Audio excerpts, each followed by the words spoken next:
Hey everyone, Sparrow Spalding here, and today I'm answering this question that I get asked pretty routinely in my practice. Am I the narcissist?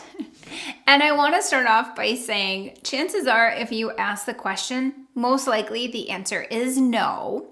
But I think it's a valid question to ask because sometimes if you're in a relationship with a narcissist, they'll turn around and start calling you a narcissist.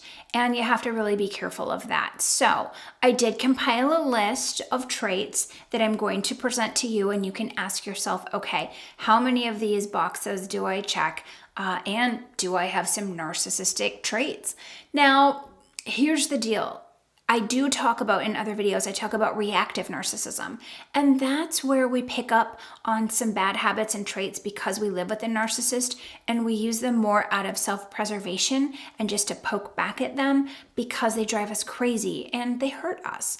And so you might pick up some of those traits over time. And as a matter of fact, I'll link a video above that I just made about unlearning the bad habits that you learn from a narcissist, right? Because it does happen, it's a reality, but it doesn't mean you're becoming a narcissist. So here's the traits that I came up with. You guys let me know what you think. Number one, can I have empathy for other people? I mean, obviously that's one of the telltales, right? Can I feel bad for another person? Can I hear about another person's day and feel empathy for them and be like, wow, oh, I'm so sorry that happened to you. Or do I do this? When they say, oh gosh, yeah, I just had a car accident the other day. Oh, you know what? I had a car accident a couple months ago and yeah, I hurt my neck and did this and that and that. And don't listen to that person. That is, a lot of annoying people in general do that. I think it's just a lot of people don't have good communication skills, but by and large, narcissists do that frequently. And you know that if you've had experience with one. If you're watching this video, I'm sure you have. But that is one of the telltale traits that they cut you off. They can't listen to your story. They can't empathize with you. They can't validate you in any way. And so, number one, you can ask yourself that. Next, do I make every conversation about myself, right? The example I just gave, is that you? Do you tend to make every conversation about yourself? Or is it more of a give and take? Are you talking about yourself a little bit and asking about the other person as well, or the other people in the conversation? But if you tend to make every conversation about yourself, and pay attention to see if you do, then, you could have some narcissistic traits. Do I monopolize conversations? That goes right along with that, right? Do I tend to find myself talking the majority of time in all of my interactions with others? Now, sometimes this can just be a person who's extra chatty or a little bit annoying, but again, narcissists tend to like that spotlight. They tend to like that attention. Maybe not always the coverts. Usually with the coverts, they'll pick the one person and talk their ear off. But whether you're overt narcissists, yeah, they tend to like to be that center of attention. When someone tells a story, do I have to one-up them? So there again, along those lines, right? Do I have to have the bigger fish? Do I have to have the better car or the better adventure? And sometimes you'll see men do this with each other as some banter. It doesn't necessarily mean they're narcissists, but if somebody does this routinely all the time ad nauseum, it is kind of a trait. Do I purposely intimidate others through insults, yelling, and name calling? This is a trait of both the overt and the covert. Usually the covert does it more behind closed doors. But, is that my MO? Do I routinely insult people? Do I routinely fly off the handle or just get mad and my condescending, ugh, you're such an idiot. And sometimes people do that because they're angry. Sometimes they do it back at the narcissist, right? But at the end of the day, if this is how you routinely communicate with others, especially your loved ones, then, that's really cause for concern. Am I frequently frustrated or upset? And sometimes I'll ask people, or I'll say, are you a hair trigger, right? Because that can be an indication of some narcissism. When people fly off the handle easily, it's like they have this expectation that everything should just go their way all the time. And they also have an expectation that, hey, when I'm frustrated, everybody just has to hear my frustration. They got to put up with my little tantrum, or, people want to hear me complain and whine. Most people don't want to hear you complain and whine all the time. And if you're frequently complaining or getting upset or losing your cool, it could be due to a lot of reasons. You could be under a lot of stress, or it could be that you have a degree of narcissism. So pay attention to that. Do I pout or purposely ignore others? The pouting thing, right? This is typically what the covert narcissist does quite a bit. Overts can do it too at times, but behind closed doors, when the covert narcissist becomes disenchanted with something you've done or said, or something didn't turn out the way they wanted it to, they can pout quite easily. And it might just be that they're extra quiet, or they can actually do the thing and then close up and become the Grinch, and then you call them out. You're like, what's the matter? Nothing. And you're like, clearly something's wrong. And what you do is you just quit asking. You say, hey, well, I'm here if you want to talk. And then you just go about your business. But yeah, if you routinely shut down easily like that and pout or ignore others, there can be sometimes a degree of narcissism there. Do I ask other people about their lives and really listen? Sometimes people ask just to go through the motions, but do you really care? Do you want to hear what's going on in another person's life, good, bad, or indifferent? I think this is a real human trait. It's a great trait to have, and it's something that you really it connects you to other people, right? Narcissists can't really connect to other people very well, remember, because they feel like they're the only human being in the room, right? Everyone else is objectified in their projections. So hard to connect to that, right? Because you're playing out a script. But the average person really wants to connect with other people. They want to know what's going on in their lives. They want to empathize if they need to, or laugh along with them, cry along with them, whatever the case. Give suggestions if asked, but we truly care and we want to listen. Do I always think I'm right, or do I know everything? This one's a tough one because, if you're well researched on a topic, you probably are right. But is it a die-hard need to be right? Do you have to be right about everything? Or can you say to somebody else, oh, hey, you might be right about that. I'm not quite sure. So, paying attention to that. Typically, it's a narcissist who just has to be right all the time. So, and I see this a lot in teenagers, right? And sometimes little teenagers act like budding narcissists, and we hope and pray that they grow out of it. Hopefully we coach them out of it, but sometimes they don't grow out of it because, every big narcissist was a little narcissist at one time. Don't forget that. But yeah, if they always have to be right and they can't say, oh, hey, you were right about that, that's really a problem. So if you are going through this list asking yourself, ask yourself, really genuinely, can I let other people know when I've been wrong and they've been right? Do I need a lot of attention or validation? Now, sometimes, people like to be in the limelight. It doesn't necessarily mean they're a narcissist, but if routinely you need a lot of validation, a lot of acceptance, a lot of attention, then you could have some narcissistic traits. And maybe somebody else has said that to you in the past, or, maybe they have, other people have brought this to your attention, like, hey, feels like you need a lot of attention. Or it feels like, you're really sensitive, and anytime I give you a critique, you melt down. That's a real red flag and something to pay attention to. So if that is you, you want to really look at that and assess that and see if, you are struggling with a little bit of narcissism there. Do I talk down to service people?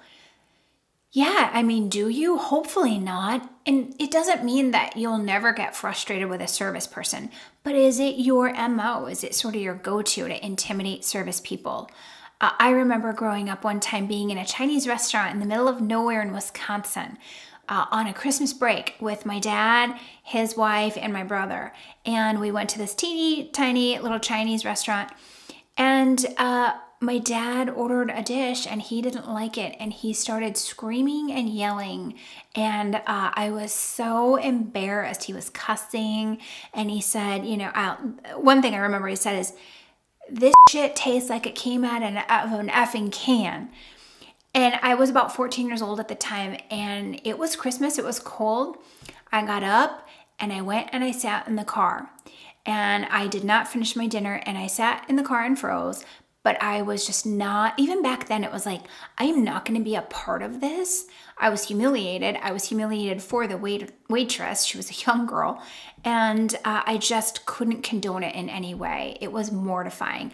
And that's not okay. It is not okay for those kinds of things to happen. So asking yourself if you're really dismissive or insulting or abusive to service people, it's a real good indicator.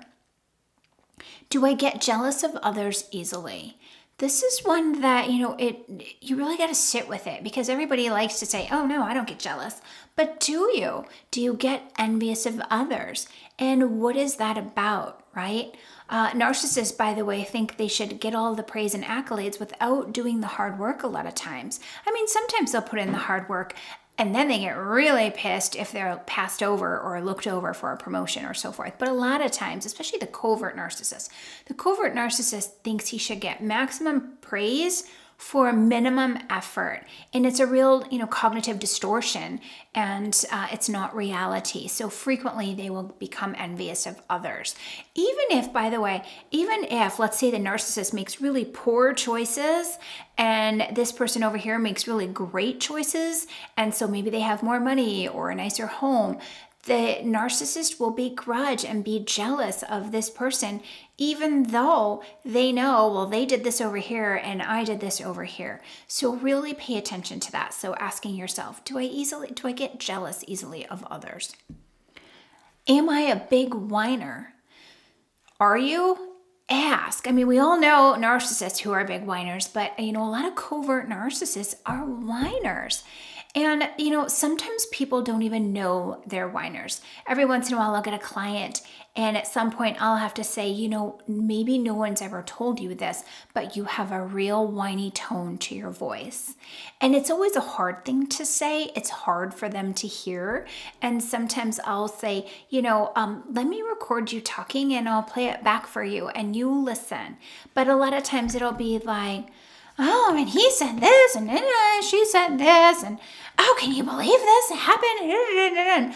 Oh, I just can't take this anymore, and on and on. And after 5 or 10 minutes of that, I'm drained. I need a nap or a martini or something.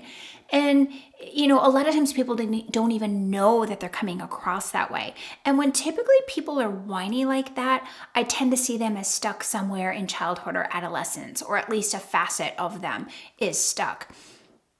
And so, of course, when I'm working with them, I try to gently bring them back into present time, because nobody wants to spend a bunch of time with somebody who's chronically whining. So if someone's ever told you that, or if you reflect on yourself and you go, yeah, I kind of whine and vent and complain a lot, that can be an indication of a little bit of narcissism.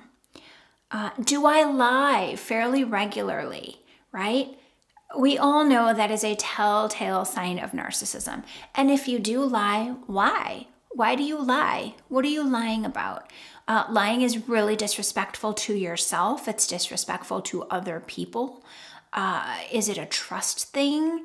Is it I don't want people to see me in a negative light thing? I mean, what is it? You really want to ask yourself, because you can't be a real grown-up until you start telling the truth. And the truth sometimes is hard to say, it's hard to hear, it's necessary. You can always be kind with it if you want, but the truth is important. So if you routinely lie or shade the truth or misrepresent the truth, you're not a grown-up yet. So remember, narcissists are always undercooked. So you could have some degree of narcissism, or at least, if nothing else, some really poor self-esteem. Do I routinely overindulge in things like food, sex, alcohol, spending, etc.? This is pretty true of most or many narcissists. They tend to overindulge in at least one area, and it's their coping skill, right? To deal with negative emotions, to deal with any perceived narcissistic injury. They can't really handle that, not a lot of coping there. And every once in a while, especially with a grandiose narcissist, I will see them spend excessive time in the gym to get really big and buff, and that can be their overindulgence and their coping skills. So it's not always a negative thing, like alcohol, sex, food, but even working out sometimes can be that. So asking yourself, do you routinely overindulge? And if you do, why? That in and of itself is not indicative of narcissism, but it can be along with many of the other traits. So a valid question.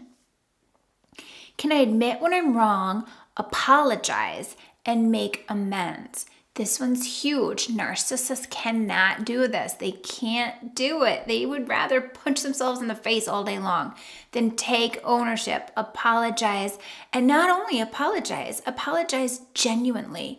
When someone says, oh, I'm sorry you feel that way, that's not a genuine apology, especially if they've done something wrong, if they've wronged you. Now, we sometimes say that to the narcissist, especially the covert narcissists who bug us about everything, right?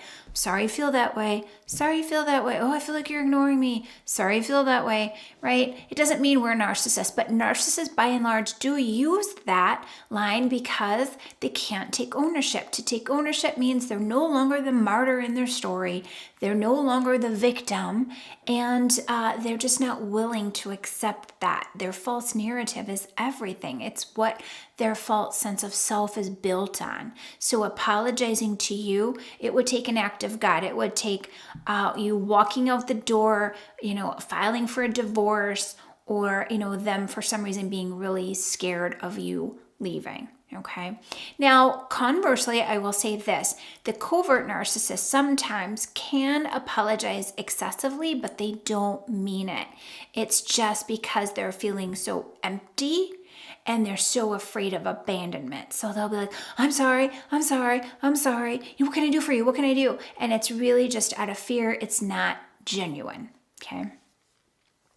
Do I routinely blame others for my happiness or misfortune? If this is you, ask yourself, am I always looking outward saying, this is so-and-so's fault, this is so-and-so's fault, and not really taking ownership?